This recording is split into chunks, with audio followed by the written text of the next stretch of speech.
بيجيلي اسئله كتير، ازاي نتعلم برمجه ونشتغل في المانيا زيك؟ وهل فعلا في ناس بتشتغل من غير ما يكون معاهم شهاده جامعيه؟ وعشان كده عملت لكم الفيديو دوت اللي بعده باذن الله هتعرفوا ازاي تبداوا تشتغلوا في مجال البرمجه وتحققوا دخل كويس. بس ده طبعا مش هيكون حل سحري للي عايز يغير حياته ويوصل للاستقرار المالي او يحقق حلمه في السفر. بالعكس، اللي هقوله في الفيديو دوت مش اي حد يقدر يعمله. فخلوني قبل ما اقول اي حاجه ان الفيديو دوت انا عامله لاصحاب النفس الطويل، الناس اللي عندهم دافع وانضباط شخصي كفايه انهم يغيروا حياتهم على مدار سنه، واول خطوه المفروض يعملوها انهم يكملوا الفيديو ده للاخر، وكمان اثناء رحلتهم في الخطه ديت ان هم يرجعوا يتفرجوا للفيديو لو حسوا باي احباط او معنوياتهم قلت شويه. ولكن قبل ما نبدا الفيديو دوت عايز اكلمكم عن اكاديميه حاسوب، وبرضه هتكلم في نص الفيديو عن كورس من كورساتهم. وكمان اكاديميه حاسوب هتساعدكم انكم تتعلموا برمجه او تغيروا مجالكم للبرمجه. اللي بقى ما يعرفش منكم اكاديميه حاسوب، فهي منصه عربيه بتقدم دورات بتغطي معظم مجالات البرمجه،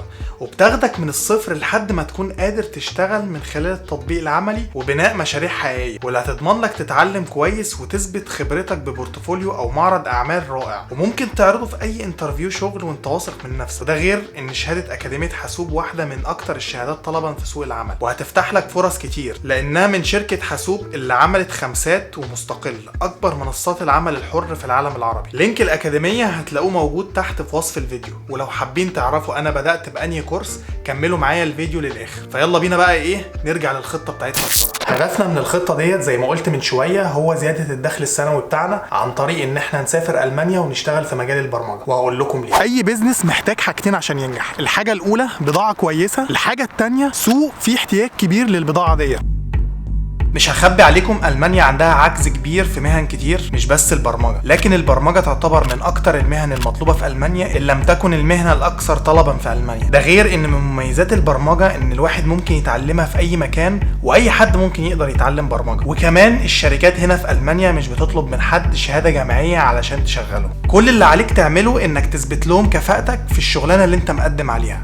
وده طبعا غير معظم الوظائف هنا في ألمانيا اللي بتحتاج شهادات أكاديمية ومعادلات. كمان الحاجة المميزة في البرمجة إن المرتبات هنا بتاعت البرمجة من أعلى المرتبات اللي موجودة في ألمانيا. يعني متوسط المرتبات في ألمانيا للبرمجة بيوصل ل50,000 يورو، وحسابها أنت بقى بعد السعر الجديد لليورو في مصر هتقبض كام. فأيا كان مستواك التعليمي المجال بتاع دراستك، فأنت تقدر تمشي في الخطة دي بكل سهولة. كل اللي عليك تعمله إنك أنت تكون عندك انضباط عالي، وكمان ما تستعجلش في النتائج خالص لأن النتائج بتحتاج وقت. بالنسبة للغة الألمانية فأنا عارف إن هي الجزء الرخم من الخطة، ومش هخبي عليكم في فرص عمل في مجال البرمجة مش بطالة باللغة الإنجليزية، يعني ممكن تشتغل من غير ما تتعلم إنجليزي. لكن الفرص ديت هتحطك في تنافس مع كل الناس اللي بتقدم لشغل في ألمانيا من جميع أنحاء العالم، وده طبعا هيخلي عليك ضغط وهيخلي فرصتك تكون أقل. فلازم يكون مستواك عالي عشان تقدر تنافس وتاخد فرصة من الفرص ديت.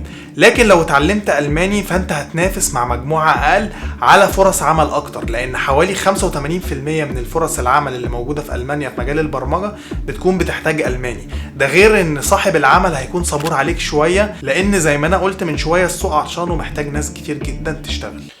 اظن فهمنا اسباب الخطة، فخلينا بقى نشوف ازاي هننفذ الخطة ديت على مدار سنة. خلينا نبدأ بالجزء المهم وهو البرمجة. طبعا مش محتاج اقول لكم ان البرمجة ليها فروع كتير، بس ايا كان الفرع اللي هتختاروه موجود ان شاء الله ليه شغل في ألمانيا، لان ألمانيا محتاجة مبرمجين في جميع التخصصات. المهم اختاروا الفرع اللي هتعرفوا تنجزوا فيه وتعرفوا تطلعوا منه نتائج في اسرع وقت. ولو حد فيكم حابب يختار المجال بتاع الويب او بالتحديد برمجة واجهات المواقع اللي هو بالمناسبة التخصص بتاعي، ممكن يشوف الفيديو اللي هيطلع له من الاي هنا، هيعرف كل التفاصيل بتاعت ازاي يتعلم التخصص دوت. اهم حاجة وانت بتختار الكورس اللي هتبدأ تشتغل فيه ان الكورس دوت يكون شامل لكل حاجة مفروض تتعلمها في المجال اللي انت هتتخصص فيه، وكمان يكون منتهي او كامل. يعني المدرس او الانستراكتور اللي بيشرحه حاليا يكون انتهى من شرح كل الكورس عشان ما تضيعش وقت ومجهود على الفاضي. كمان اوعى تروح لكورس بيشرح بشكل نظري بس ومش بيطبق على شكل مشاريع. لازم تتأكد ان الكورس بيشتغل على شكل مشاريع وبيطبق كل حاجة بتتعلمها اول باول،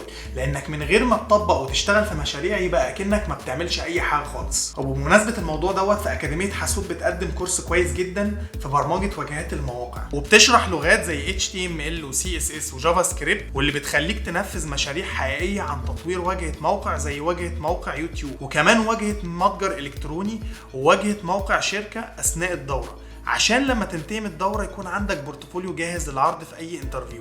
ده غير ان هم بيقدموا دعم كبير جدا من مدربين متخصصين اثناء الدوره، وارشاد وظيفي كمان بعد الدوره عشان يسهلوا عليك عمليه البحث عن وظيفه. هتلاقوا رابط الدوره في الصندوق بتاع الوصف بتاع الفيديو تحت، وكمان عاملين خصم $100 لاول 10 طلاب هيقدموا على الدوره دي. وعايزك من اول يوم في السنه تعتبر البرمجه دي شغلانه ليك بارت تايم، يعني ما ينفعش يعدي اسبوع عليك من غير ما تذاكر 20 ساعه برمجه، وقسمهم بقى بالشكل المناسب ليك على مدار الاسبوع حسب الوقت اللي انت فاضي فيه، وده هيخليك تخلص المسار التعليمي غالبا في 6 شهور بدل من سنه. بس مش معنى كده ان ال6 شهور اللي فاضلين مش هتعمل فيهم حاجه في البرمجه، بالعكس ده انت هتعمل وهتعمل وهتعمل، بس هقول لك كمان شويه هتعمل ايه. نيجي بقى للغه. طبعا في طرق كتير واماكن كتير تتعلم فيها اللغه، بس مش هخبي عليكم ان فكره ان الواحد يتكلم الماني زي الالمان في سنه واحده، فالموضوع دوت مهمه شبه مستحيله. انا نفسي بتعلم الماني من 2014 ولحد دلوقتي ما وصلتش للمستوى ده.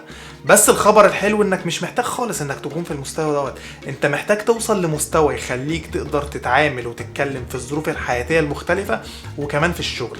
وعشان توصل للدرجه ديت فانت محتاج توصل لمستوى اسمه المستوى B2. المستوى دوت بقى يعتبر مستوى متقدم الى حد ما، وعشان توصل له بالكورسات المكثفه فانت محتاج على الاقل 9 شهور لسنه، ولو انت جربت تاخده في معهد جوتا فانت هتحتاج على الاقل سنه و3 شهور عشان توصل له. وهنا نيجي لنصيحتين مهمين في تعلم اللغه حاول تحققهم على قد ما تقدر. النصيحه الاولى انك تدي للغه وقت كبير، وما اقصدش هنا هوت انك انت تذاكر في اليوم مثلا 15 ساعه، لكن اللي اقصده انك انت تمشي في الكورس عادي خالص وتذاكر مثلا كله على بعضه 10 ساعات في الاسبوع، بحيث انك تدي لنفسك فرصه انك تتشرب اللغه واحده واحده وتاخدها كده ليك من غير ضغط، فتقدر تستخدمها بعد كده ببساطه. النصيحه الثانيه، اوعاك تقول هروح اجيب مش عارف كتاب ايه اذاكر منه او انزل التطبيق الفلاني اذاكر منه لوحدي، لان الموضوع ده من الاخر ما بيجيبش اي نتيجه وعن تجربه.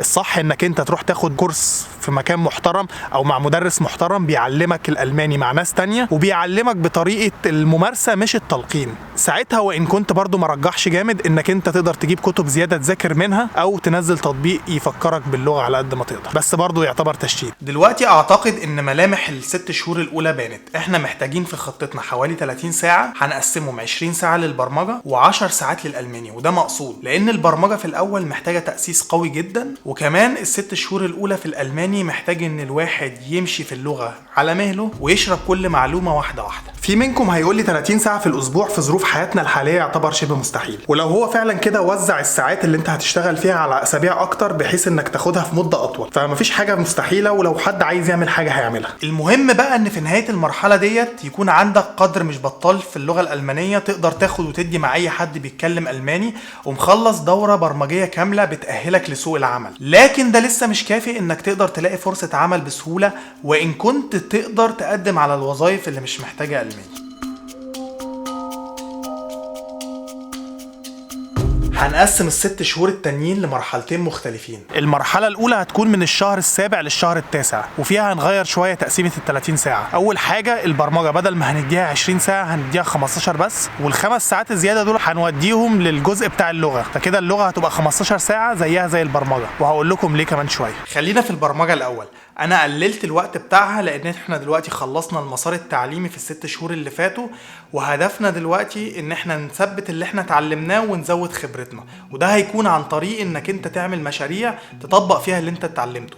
فعايزك في خلال ال3 شهور الجايين تعمل على الاقل 3 مشاريع تقوي بيهم البورتفوليو بتاعك، علشان بعد كده لما تيجي تقدم لشركات توريهم شغلك القديم، وكمان عشان تكون اتدربت بشكل كافي للاختبارات اللي الشركات هتحطك فيها. والمشاريع ديت مش عايزك تكون عاملها شبه بعض، عايزك دايما تنوع وتخلي كل مشروع غير التاني. وطبعا هتلاقي على جوجل مئات المشاريع والافكار المختلفه اللي تقدر تطبق فيها اللي انت عايزه واللي انت تختاره. اما بقى في حته اللغه فانت دلوقتي ما بقتش مبتدئ خلاص، انت دلوقتي بدات تتعمق في اللغه، وعشان كده انا اديتها وقت اكبر. وعايزك في الوقت دوت انك تبدا تسمع او تقرا او تتفرج على حاجات عامه في اللغه، يعني زي مثلا انك تقرا كتب اطفال او انك تتفرج على كرتون، بحيث ان اللغه تبقى قدام عينك ودايما في ودانك على طول. وطبعا اوعى تسيب كورس اللغه مهما حصل.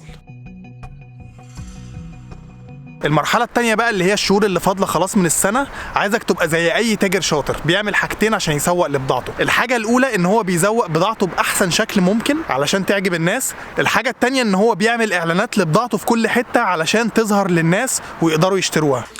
خلونا في تسويق البضاعة الأول، وده عن طريق إنك أنت تعمل CV محترم بالألماني. وهسيب لكم في وصف الفيديو تحت تمبلت بسيط جدا وجميل جدا بالألماني، أنا واخده من HR مشهور هنا في ألمانيا وبستخدمه حاليا بشكل شخصي. التمبلت ده ظريف جدا ومريح للعين وسهل جدا إنكم تملوه، ده غير إن هو لما تبعتوه لأي شركة سهل الشركة تقراه وتتعرف على كل المعلومات بتاعتكم فيها. كمان لازم يكون البورتفوليو بتاعكم اللي عملتوه أثناء دورة أكاديمية حاسوب مرفوع ومترتب بشكل كويس جدا على موقع جيت هاب، ويكون في وصف لكل مشروع انتوا عملتوه بشكل مبسط عشان اللي يدخل يفهم ايه اللي انتوا عملتوه. واللي مش عارف منكم يعني ايه موقع جيت هاب فما تقلقوش، انتوا كده كده اثناء رحلتكم في تعلم البرمجه هتعرفوا موقع جيت هاب ده ايه وهتعرفوا تستخدموه كويس جدا، لان هو من اهم الحاجات اللي الواحد بيستخدمها وهو بيشتغل في مجال البرمجه. كمان اهم حاجه لازم تتعلموا ازاي تظبطوا حسابكم على موقع لينكد ان، وتهتموا اكتر حاجه بالبادجات او الاختبارات المعتمده اللي لينكد ان بيوفرها، لان دي بتخليكم تظهروا في نتائج البحث عند الهيد هانترز او الشركات اللي بتدور على ناس توظفهم. عامه لينكد ان بحر كبير، وممكن لو حابين اعمل لكم فيديو مخصوص ليه فاكتبوا لي في الكومنتات تحت لو حابيني اعمل لكم فيديو مخصوص للينكد ان. بعد ما زوقت بضاعتك وخليتها في احسن صوره، جاء الوقت انك انت تبين نفسك للعالم وتبدا تقدم على الشركات هنا في المانيا وتشوف ايه الردود اللي هتجيلك. وما تقلقش، انا هحط لك في صندوق الوصف بتاع الفيديو كل اللينكات بتاعت اشهر المواقع اللي بتلاقي فيها شغل هنا في المانيا، وعلى فكره بالمناسبه لينكد ان واحد منهم. وممكن كمان تستعملوا منصه بعيد اللي بتقدم فرص رائعه للباحثين عن عمل عن بعد بدون سفر او اعباء الوظائف التقليديه اللي كلنا عارفينها، وكمان من غير تقيد بالفرص المحدوده اللي في محيطهم المحلي او الاضطرار للسفر والاغتراب. والمميز كمان في العمل عن بعد هو انه بيسمح لاصحاب الخبرات بالعمل من اي مكان بدوام كامل وتحقيق مصدر دخل شهري زي اللي بتوفره الوظائف التقليديه، وممكن كمان افضل. وكمان هتوفر لهم وقت اطول يقضوه مع عائلاتهم، والكلام دوت بناء عن تجربه شخصيه لصديق ليا اشتغل من خلال المنصه ديت في شركه في بريطانيا وهو قاعد في مصر. طبعا مش محتاج اقول لك انك المفروض تكتب رساله تقديم محترمه للشركات اللي بتقدم عليها، وكمان تكتبها بالالماني، واعتقد ان مستواك في الالماني حاليا يأهلك تعمل ده بسهوله. كمان اوعى تنسى انك مكمل في تعلم الالماني حتى لو انت وصلت للبي 2 ومخلي اللغه دايما قدام عينك، ده غير طبعا انك مستمر في عمل المشاريع وبتطور من مستواك دايما. تقسيمه ال 30 ساعه هتكون كالاتي: 15 ساعة للغة، 10 ساعات للبرمجة، و5 ساعات هتخصصهم للتقديم وتظبيط ورقك. وفي ال3 شهور دولت عايزك كل يوم تقدم في شركة على الأقل، بحيث في نهاية السنة تكون وصلت انك قدمت على 90 ل 100 شركة، وان شاء الله شركة منهم هتقبلك ان ما كانش اكتر. وساعتها بقى ايه، تنقي بين كل الشركات اللي قبلتك وتختار الشركة المناسبة ليك اكتر. بعد بقى ما تاخد العقد هتبدأ تجهز ورقك للسفر، وتبص على موقع السفارة وتشوف الورق المطلوب لفيزة العمل وتحجز ميعاد للسفارة، وان شاء الله ما تقلقش فرصة القبول شبه مضمونه. بس اهم حاجه وانت جاي تعمل حسابك في فلوس على الاقل مصاريف اول شهر ليك في المانيا. الخطه دي من وجهه نظري هي احسن واسرع واشمل خطه تناسب كل الناس علشان يحققوا حلمهم ويغيروا حياتهم للاحسن، بس محتاجه صبر واجتهاد لمده سنه عشان تتنفذ باحسن شكل. ورغم صعوبتها فنصيحتي ليكم انكم تاخدوا الامور ببساطه، تتعاملوا مع كل اسبوع اكنه مرحله منفصله، وتتابعوا مع نفسكم قد ايه بتتقدموا كل اسبوع. وانا مستبشر خير لكل الناس اللي وصلت للحته دي من الفيديو وعندها دافع انها تحقق حلمها، ان هي ان شاء الله بعد سنه هتكون في حته تانية خالص. بس كده، اتمنى ان انا اكون قدمت لكم معلومه مفيده. فلو عجبكم الفيديو اعملوا لايك، ولو لسه ما اشتركتوش في القناه اشتركوا في القناة، وما تنسوش تبصوا على الكورسات بتاعة أكاديمية حاسوب اللي موجودة في وصف الفيديو تحت. وأتمنى أسمع منكم أخبار كويسة إن شاء الله بعد سنة من دلوقتي. سلام.